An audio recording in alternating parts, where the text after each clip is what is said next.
His name is Solomon Lane. He created the syndicate.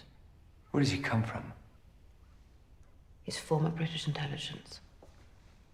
Well, if British intelligence knows the syndicate exists, why don't they just tell the CIA? Because they don't want anyone knowing the syndicate was created by one of their own. I was sent undercover to earn Lane's trust and eventually identify the members of his organization. And for the first time in 2 years, I'm close to knowing who they are. Lane had a ledger. It contained the identities of his operatives, his terrorist associates, the entire inner workings of the syndicate. One of his agents stole it, hoping to blackmail him, and kept it in a secure computer facility for safekeeping. He died being interrogated for the access code, leaving Lane with a serious problem. So the key to crushing Lane is sitting in a computer just waiting for someone to take it. So why hasn't Lane just sent someone to steal it? Oh, he has. He sent me. And I can tell you, it's impossible. The facility is hidden beneath a local power plant under military guard.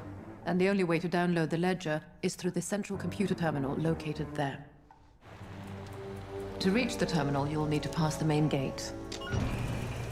Access the elevator with fingerprint recognition. And open 3 separate combination locks.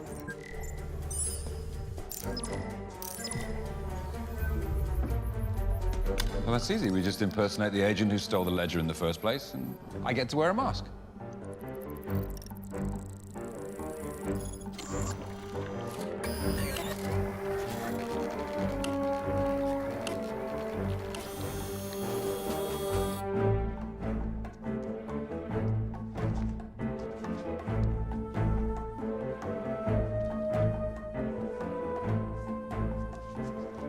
Unfortunately, even if you could make it through every other security measure, you won't beat the last one. That's because it's protected by Gait analysis, the step beyond facial recognition. These cameras actually know how the agent walks, how he talks, how he moves, right down to his facial tics.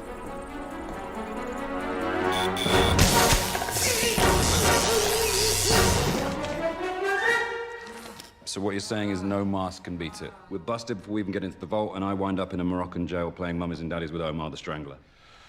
Okay, I don't get to wear a mask. And there's no other way into the computer lab. No other way in. Air shaft. 6-inch diameter pipe, Foundation? 12 feet of concrete, top and bottom. Electrical conduit. Bottom line is, there's no way into that terminal unless your profile is pre-installed in the security system. Profile. Where are the profiles stored? All security data is stored offline in the liquid-cooled array. Here, inside the torus. Liquid-cooled. You mean that thing is underwater? Yes. Yes. Okay. So to get the ledger, one of us needs to enter the torus and change the security profile, so that the other one can access the computer without being caught. That's the only way. That's the only way. Could I get in through there? What's that? That's the service hatch. It can only be opened from the inside. If you try and open it from the outside, you'll be hit with 70,000 gallons of pressurized water. Where does the water come from? Desalinize seawater flows through the intake in the power plant.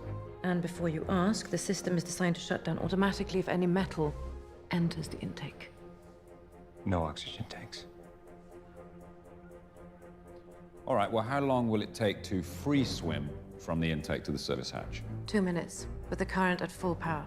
What, then you just have to hold your breath for 2 minutes? What about installing the security profile? Well, that's going to be like a minute tops. So I have to hold my breath for 3 minutes. You can do that. Well, the thing you're overlooking is the physical exertion. The more you exert yourself, the faster you consume oxygen. Don't worry about him, all right? All he has to do is install the fake profile before I get to the gait analysis. You said it yourself, it's the only way. That doesn't sound impossible.